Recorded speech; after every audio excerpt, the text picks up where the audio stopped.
Would you like to be the President of the United States? I really don't believe I would run it, but I would like to see somebody as the President who could do the job, and there are very capable people in this country. Why wouldn't you dedicate yourself to public service? Because I think it's a very mean life. I would love and I would dedicate my life to this country, but I see it as being a mean life, and I also see it as somebody with strong views and somebody with the kind of views that are maybe a little bit unpopular, which may be right, but may be unpopular, wouldn't necessarily have a chance of getting elected against somebody with no great brain but a big smile. This sounds like political presidential talk to me, and I know people have talked to you about whether or not you want to run. Would you ever? Probably not, but I do get tired of seeing the country ripped off. Why would you not?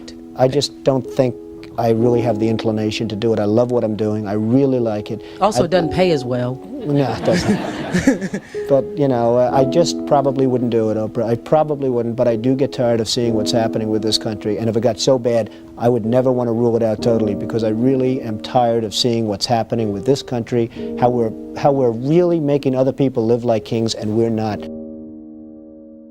You've said, though, that if you did run for president, you believe you'd win.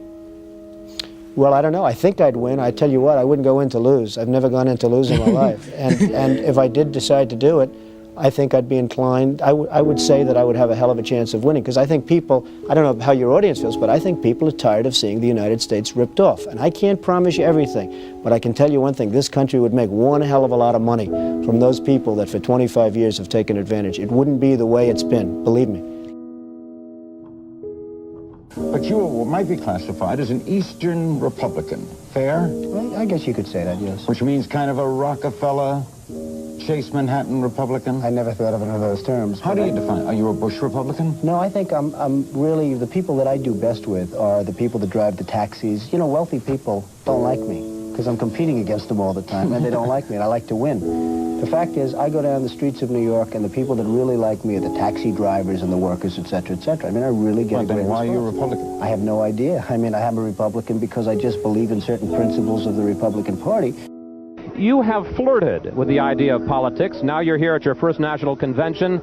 Does that get you interested in possibly making the plunge? Now you have to tell me something. Who told you I flirted? Well, I didn't know that I flirted with. Well, you took out full-page ads in the New York Times to talk about your foreign policy. Some people would say... I do feel very strongly about the country. I love the country. You've become a role model in this country. The reason that your book sells, the reason that your board game sells, is because people are looking to leaders. People are looking for values, and you're one of the people. And it's no... You may dismiss it, but people are talking about, you know, Donald Trump for president. What they're really talking about is Donald Trump, show us the way. Well, be the true white hat. I'm, again, somebody that has a good instinct financially. I have had historically. I've followed markets. I've been going the right direction, whether it's New York real estate or stocks or whatever. I know from a common sense financial standpoint that something has to burst. When a country is losing billions and billions and billions of dollars a year, and when other countries are making hundreds of billions of dollars, something is going to burst, and it's going to start here. I know it. It's a question of when. To me, it's not a question if, it's a question of when. And unless we're going to solve our problem, and the problem is caused by our allies, unless we're going to solve that problem, this country is in very, very big trouble. And I'm not talking recession kind of trouble, I'm talking depression kind of trouble. Would you really like to take over and run the country as you have run your organization? I would much prefer that somebody else do it. I just don't know if the somebody else is there. I don't know if we have the kind of advocate that you need. We need major surgery. This country needs major surgery. Are you the surgeon? I think I do a fantastic job, but I really would prefer not doing it. Are you saying you will take it only if drafted? No, I'm not saying that. I'm saying that I hope that somebody comes along who can be an advocate, and I think that somebody will be so popular, but you haven't seen it. He or she will be the most, but I don't see it now. I wish that person were there. But again, I do know one thing. It's not a question. This country is losing hundreds of billions. It's not a question if, it's a question when. I have never understood how this is possible. I have never understood how somebody throughout this country didn't sue the United States government and have that overturned. I mean, you had people, investors, investing over a 10-year period for under a set of conditions. And this is, as I was talking before, playing the game. We're all playing by a certain set of rules. The rules were changed for the government, but they weren't changed for us. I mean, it was an incredible circumstance that happened. And people went bust by the hundreds of thousands. And I hope you weren't one of them in terms of that, but obviously you know a lot of people that were. They changed the rules on taxes. And you have some incredible situations where people guaranteed personally a stream of payments to be paid over a 10-year period based on a stream of tax benefits for perhaps a very good job, like a low-income housing development. Nothing wrong with that, a very positive thing. And after 2 years, they got wiped out with the taxes, and yet they still owed all of this money. And many of these people, most of these people, had to declare bankruptcy. They couldn't pay it. I deal with foreigners all the time. I deal with foreign leaders all the time. I know many of the foreign leaders probably better than a lot of the so-called candidates that are running on the Republican and Democratic tickets. I think I'd get along very well with them, and I think you'd have a lot less gridlock in Washington if I decide to do this and if I won. You know, nobody talks about the soldiers that are coming back with no arms and no legs. And I saw at Mar-a-Lago on Mondays, I make Mar-a-Lago my club that you know about. In Palm Beach. I make that twice now. On a Monday, I let returning Iraqi injured soldiers come to the premises. The most beautiful people I've ever seen, but they're missing arms and legs. They're with their wives, sometimes they're with their girlfriends, and the tears are coming down the faces of these people.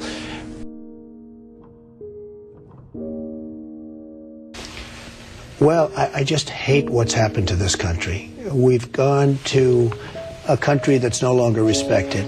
We're in a war that we should have never, and by the way, I'm worse than any hawk there is in terms of military and in terms of defending ourselves. But Saddam Hussein didn't knock down the World Trade Center. He had nothing to do with it. And there were no weapons of mass destruction. The other day, the head of 3M said that President Obama is anti-business.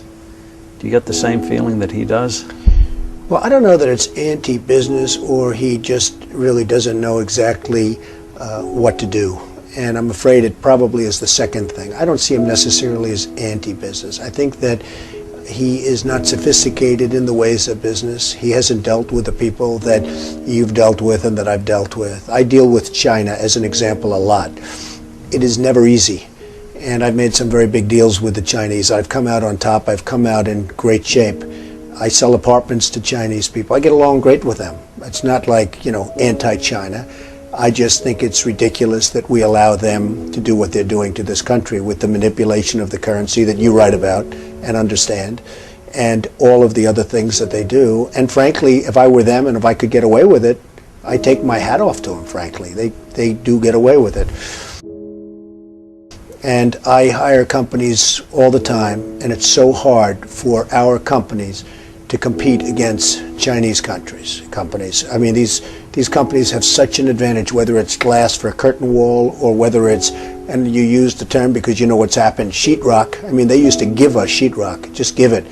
And everybody that was unfortunate enough to use Chinese sheetrock had problems. I mean, problems like where people were dying from it.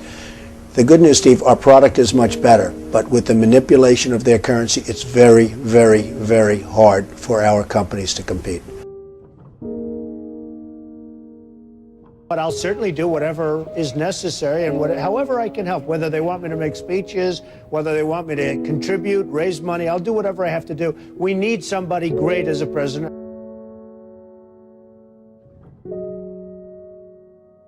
I know that you were mentioning that Aaron and I did a kind of an interesting video not that long ago in August about how things have fallen apart. But at that point, the only people who were saying it were us and you. I was saying it. I was saying it a long time ago. And frankly, they're talking about 50 basis points. I think you should drop it a point, a full, solid 100 basis points, and just sit back and see.